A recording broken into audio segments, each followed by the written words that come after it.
Today, we are gathered here to commemorate the 61st founding anniversary of the Tibetan Parliament in 1960, following the arrival of His Holiness the Dalai Lama and about 80,000 Tibetans in exile.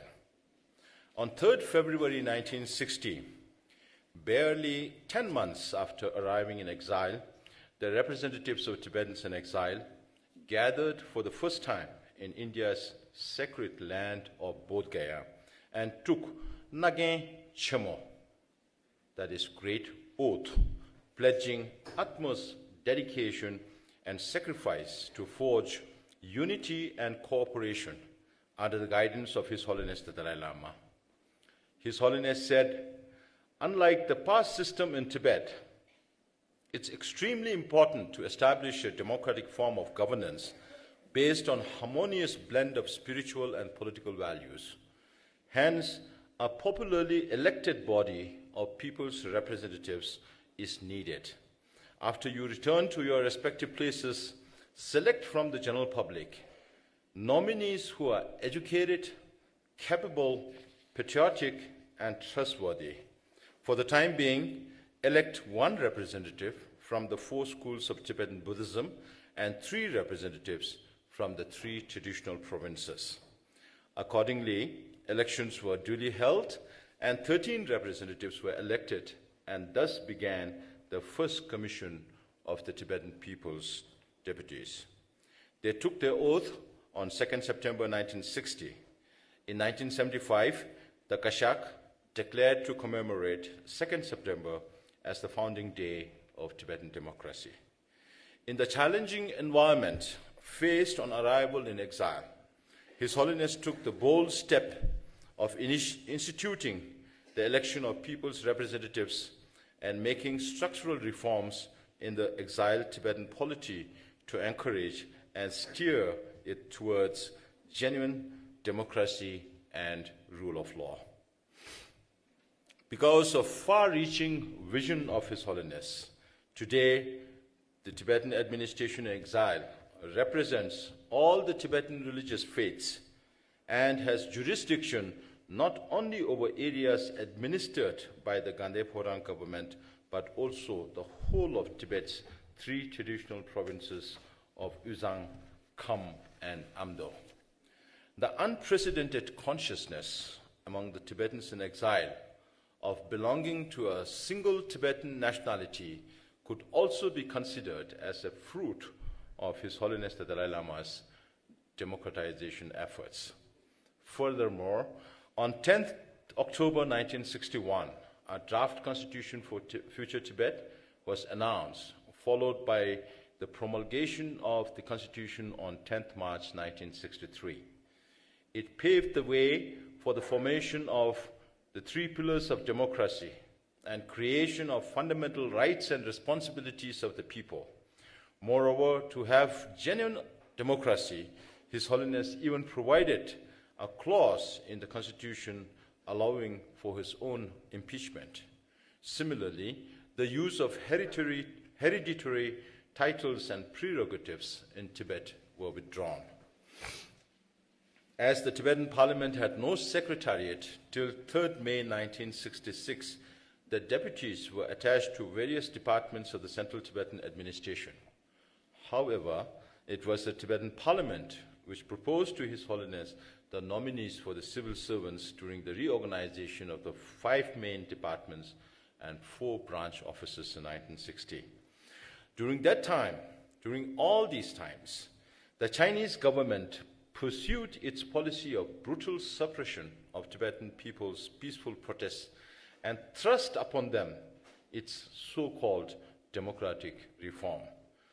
How China's policies brought tragedy in Tibet, as it literally experienced hell on earth, is evident in the 10th Panchen Lama Chögyal Genzen's 70,000 character petition to the Chinese government. As a result, the Panchen Lama was sentenced to 14 years in prison, and he had to suffer far more cruel treatment during the Cultural Revolution. Along with the establishment of the Tibetan Parliament, the system of 6 monthly work meeting of the Kashak Parliament, civil servants and heads of the institutions were started. And till 1969, 17 such meetings were organized. In 1969, it was decided to call an annual general meeting. Till 1989, 16 annual general meetings were held with the participation of almost entire section of the local communities. These meetings made significant contribution during the course of the Tibetan democracy. As per His Holiness' advice, the election of Gartu, local deputies, began from 1964. In 1965, His Holiness also advised that the Tibetan people should elect their settlement officers. In 1972, Tibetans from Varanasi spearheaded an initiative to seek public support for the administration, and consequently, Tibetan Freedom Movement subcommittee was set up in Tibetan settlements. It's not that the process of democratization in exile was carried out unimpeded. It is needless to say that the establishment of democratic governance had negatively affected the interests of those in power to cling to the old system, and those who had lacked understanding of democracy created various obstacles to the progress of democracy. However, because of His Holiness' unwavering commitment to follow the democratic system, His Holiness succeeded in smoothly carrying out the reforms in accordance with the changing times.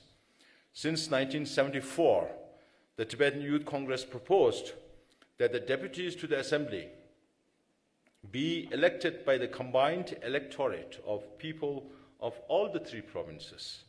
The high-level standing committee of the Assembly accepted the proposal and amended the rules.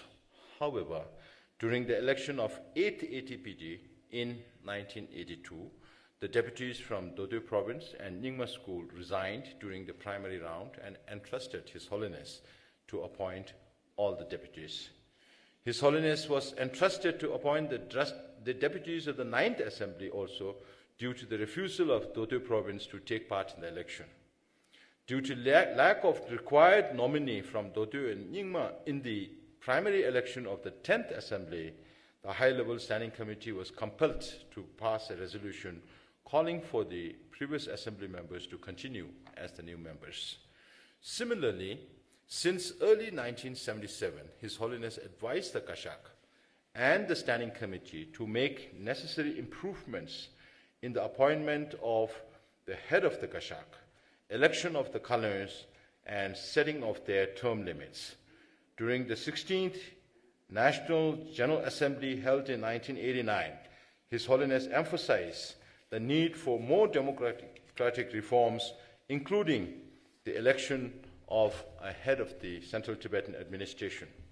However, the Tibetan leaders and people could not come up with a common action plan to act as per His Holiness' advice.